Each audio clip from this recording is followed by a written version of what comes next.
এবার ইসরায়েল ও ইরানের মধ্যে যুদ্ধবিরতি কার্যকর করার জন্য ট্রাম্পকে নোবেল শান্তি পুরস্কারের জন্য মনোনীত করা হয়েছে। রিপাবলিকান আইন প্রণেতা বার্ডি কার্টার এই পুরস্কারের জন্য ট্রাম্পকে মনোনীত করেছেন।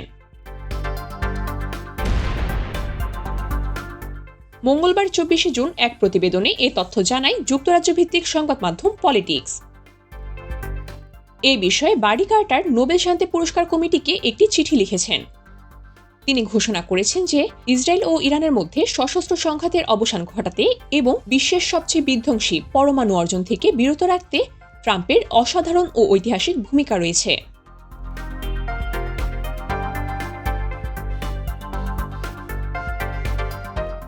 চিঠিতে কার্টার বলেন, প্রেসিডেন্ট ট্রাম্পের হস্তক্ষেপে দুই দেশের মধ্যে যুদ্ধবিরতি চুক্তি কার্যকর হয়েছে।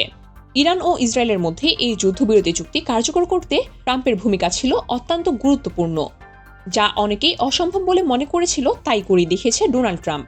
ট্রাম্প ইরানের পারমাণবিক উচ্চাকাঙ্ক্ষা রোধ করার জন্য এবং ইরান যাতে পারমাণবিক অস্ত্র অর্জনে সক্ষম না হয় তা নিশ্চিত করতে সাহসী ও সিদ্ধান্তমূলক পদক্ষেপ নিয়েছিলেন। তিনি বলেন, শান্তিতে নোবেল পুরস্কারের জন্য যেসব আদর্শকে স্বীকৃতি দিতে চায়, সংকটের মধ্য দিয়ে ট্রাম্পের নেতৃত্ব তাই তুলে ধরে। ঐতিহাসিক বৈরিতা এবং রাজনৈতিক অস্থিরতায় জর্জরিত এই অঞ্চলে এই ধরনের অগ্রগতির জন্য সাহস ও স্পষ্ট অবস্থান উভয়ই প্রয়োজন ছিল।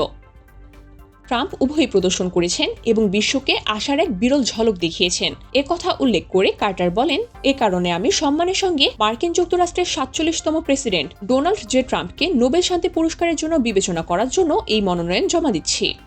প্রতিবেদনে আরও বলা হয়, ট্রাম্পকে নোবেল শান্তি পুরস্কারের জন্য মনোনীত করা এটি প্রথম নয়, যদিও তিনি এখনও জিতেননি।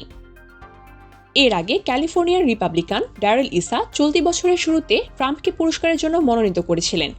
যুক্তি দিয়েছিলেন যে তার 2024 সালের নির্বাচনে জয় বিশ্বের শান্তির উপর আশ্চর্যজনকভাবে কার্যকর প্রভাব ফেলেছে। নোবেল পুরস্কারের ওয়েবসাইট অনুযায়ী 2025 সালে নোবেল শান্তি পুরস্কারের জন্য এখন পর্যন্ত 338 জনকে মনোনীত করা হয়েছে। সোমবার 23 জুন বিকেলে ট্রাম্প 12 দিনের যুদ্ধ শেষ হওয়ার ঘোষণা দিয়েছেন। এর মাধ্যমে মঙ্গলবার রাত থেকে যুদ্ধবিরতি কার্যকর হয়, যদিও এই সময়ের মধ্যে উভয় দেশই পাল্টাপাল্টিভাবে হামলা চালায়। উল্লেখ্য, গত 13 জুন ইরানের পরমাণু কর্মসূচির বিরুদ্ধে দেশটিতে প্রথম হামলা চালায় ইসরায়েল। এরপর গত এক সপ্তাহ ধরে পাল্টাপাল্টি হামলার পর পরিস্থিতি যুদ্ধে রূপ নেয়। এরই মধ্যে ডোনাল্ড ট্রাম্পও ইরানকে আলোচনায় বসার জন্য চাপ দিতে থাকেন এবং সময় বেঁধে দেন। তবে ইরান তাতে সায় না দিয়ে ক্ষেপণাস্ত্র হামলা চালিয়ে ইসরায়েলকে নাজেহাল করে দিয়েছে। আলোচনার টেবিলে না বসায় এক সপ্তাহ পর ইরানের 3টি গুরুত্বপূর্ণ পারমাণবিক স্থাপনায় বোমারু বিমান দিয়ে হামলা চালায় যুক্তরাষ্ট্র। একদিনের বিরতিতে সোমবার কাতার সহ মধ্যপ্রাচ্যের কয়েকটি দেশে অবস্থিত মার্কিন বিমান ঘাঁটিতে রকেট হামলা চালিয়ে পাল্টা জবাব দেয় ইরান। তবে অবশেষে ট্রাম্প আর কোনো সংঘাতে না গিয়ে ইসরায়েল ও ইরানের মধ্যে চলমান যুদ্ধকে বন্ধ ঘোষণা করেন এবং দুই দেশকে আর কোনো হামলা নয় বলে শান্তির পথে হাঁটার জন্য আহ্বান জানান।